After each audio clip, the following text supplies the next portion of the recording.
Hello दोस्तों, इस प्रश्न में दिया गया है कि बूलियन व्यंजक y बराबर a b c का बार को प्रदर्शित करने के लिए कितने न्यूनतम नैंड द्वार अर्थात नैंड गेट की आवश्यकता होगी। तो इसके लिए हमें यहाँ पे चार विकल्प अर्थात चार ऑप्शन दिए गए हैं।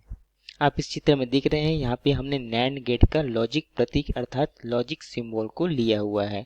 इसमें आप देख सकते हैं कि इस नैंड गेट में दो इनपुट तथा एक आउटपुट है। यहाँ दो निवेशी तथा एक यहाँ पे निर्गत है। यदि हम यहाँ पे इनपुट में यहाँ पे a तथा b लेते हैं तब तथा इसका जो आउटपुट यदि हम y लें तब y बराबर हमें जो बुलियन व्यंजक अर्थात बुलियन एक्सप्रेशन हमें यहाँ पे क्या मिल जाएगा, यहाँ पे हमें मिलेगा a डॉट b पूरे का बार।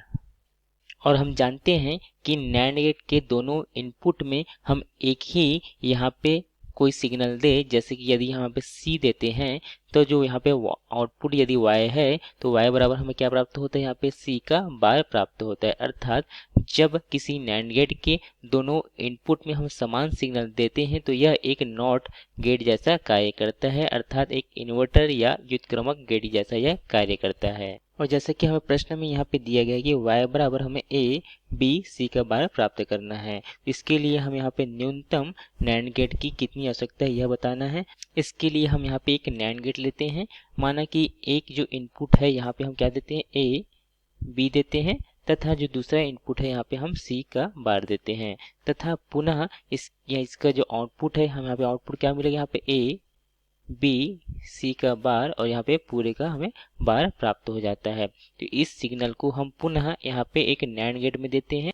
तो इस नैंड गेट के दोनों इनपुट में हम यहाँ पे एक ही सिग्नल को देते हैं। तो यहाँ पे हम यहाँ पे यह कैसे कार्य करेगा, यह एक नॉट गेट के जैसे कार्य करेगा। अर्थात हम यहाँ पे जो आउटपुट है, यहाँ पे जो आउटपुट यदि हम y से प्रदर्शित करें तो y बराबर क्या होगा, यहाँ पे a b c का बार तथा एक बार यहाँ पे पहले से था और यहाँ पे नॉट गेट की तरह कार्य करने के कारण से एक बार और यहाँ पे लग जाएगा।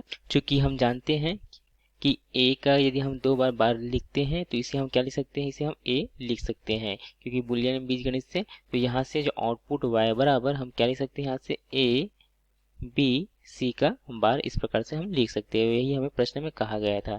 चूंकि यहाँ पे a b और c बार था तो इसे हम प्राप्त करने के लिए क्या करते हैं, पुनः यहाँ पे हम नैंड गेट का प्रयोग करते हैं। तो सबसे पहले हम नैंड गेट के इनपुट में a तथा b देते हैं, तब इसका जो आउटपुट है वह हमें क्या प्राप्त होता है, यहाँ पे हमें a डॉट b पूरे का बार प्राप्त होगा, a डॉट b पूरे का बार प्राप्त होगा।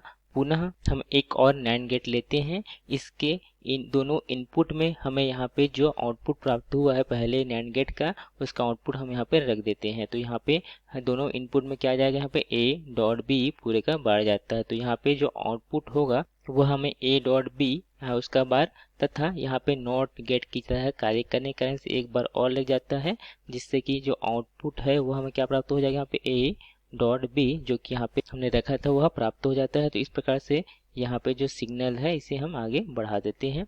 अगला हम देखते हैं सी बार। तो सी बार प्राप्त करने के लिए हम यहाँ पे नैंड गेट के दोनों इनपुट में हम यहाँ पे कौन सा सिग्नल देंगे, यहाँ पे सी देते हैं, जिससे कि यहाँ पे दोनों इनपुट क्या जाएगा, यहाँ पे सी, इसका निर्गत हमें क्या प्राप्त होगा, यहाँ पे सी का बार प्राप्त होगा। क्योंकि एक नैंड गेट के यहाँ पे किसकी तरह कार्य करेगा, यह एक नॉट गेट की तरह कार्य करेगा। इस प्रकार से हम यहाँ पे जोड़ देते हैं। तो यहाँ पे तीन इनपुट a b c से यहाँ पे हमें जो प्रश्न में कहा गया था कि a b c का बार, तो इस प्रकार से हम यहाँ पे ज्ञात कर सकते हैं। तो यहाँ पे कुल नैंड गेटों की संख्या पूछा गया था। तो यहाँ पे कुल नैंड गेटों की संख्या हम देखें तो यहाँ पे 1 2 3 4 तथा 5, अर्थात यहाँ पे न्यूनतम 5 नैंड गेट की आवश्यकता होगी। तो इसके लिए हमें यहाँ पे जो ऑप्शन दिए गए थे, पहला में दिया गया था 2 तो यह नहीं होगा, बी में 3 दिया गया था, सी में 4 तथा डी में 5 दिया गया था। तो यहाँ पर डी जो है सही ऑप्शन होगा। धन्यवाद।